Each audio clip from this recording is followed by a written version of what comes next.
So here we have the starter, smoked salmon pate, made very lovingly by our chefs here in Padstow. So I've got some toast here, which is our sourdough, which I've just put in a toaster.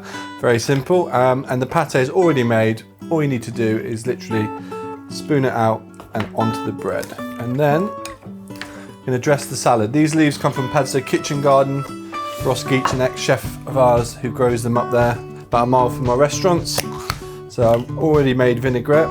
Pour that over and then just toss that together. We've given you plenty of salad, so you can actually have this with your cocoa Riesling if you want as well on the side. I'm just going to put a bit here on the plate.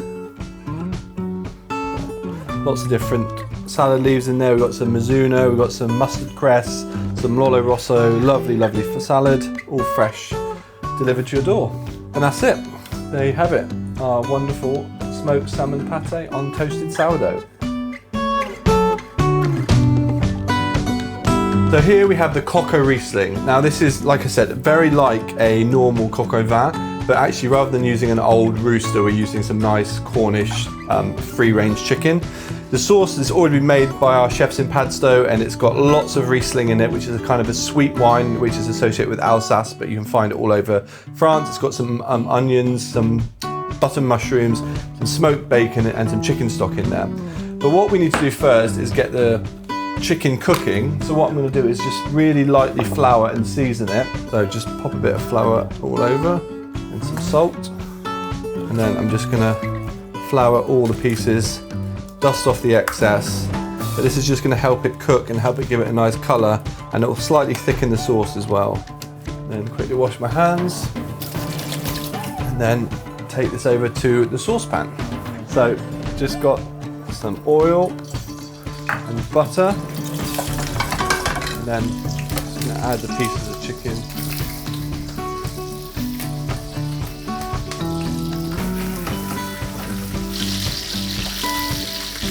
Okay, so that's now coloured all nicely on all sides. So I'm going to transfer that to a baking tray, season it one more time because a lot of the salt will be lost in the pan, and then straight into a preheated 180-degree oven here. So I'm going to pop that in for about 10 minutes. And in the meantime, I'm going to warm up these Cornish potatoes with butter and mint in some boiling water.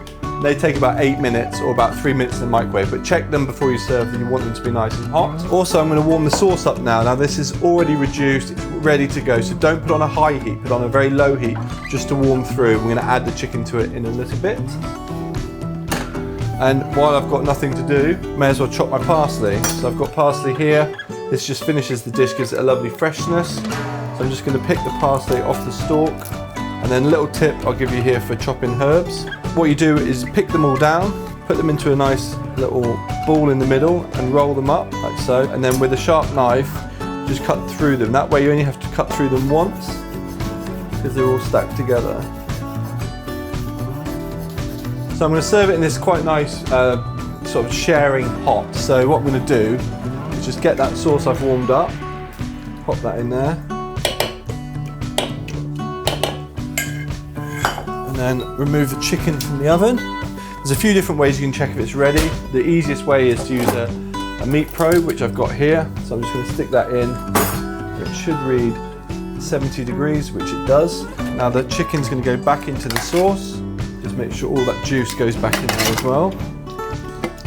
So I'm going to simmer that for a couple of minutes. I'll come the potatoes. Just going to let that cook for a couple of minutes in the sauce, just so all the juices of the chicken infuse with the sauce that we've made for you. So potatoes there. There you have it. The sauce is all thick and lovely. Smells fantastic. I'm just going to finish that with some parsley. And that is your cocoa Riesling for two.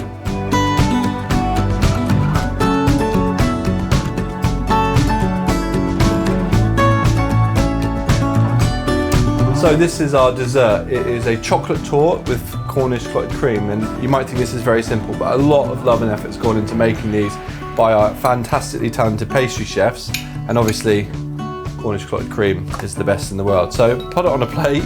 I'll show you how to do a quick quenelle, which is kind of a fancy way of presenting it. So get a spoon, nice deep tablespoon, into some hot water, and then just pop that straight in and give it a whirl, like so, and then it will come out like a little, put it on the side actually, it's a bit easier, like a little quenelle. So there you have it, our chocolate torte with clotted cream.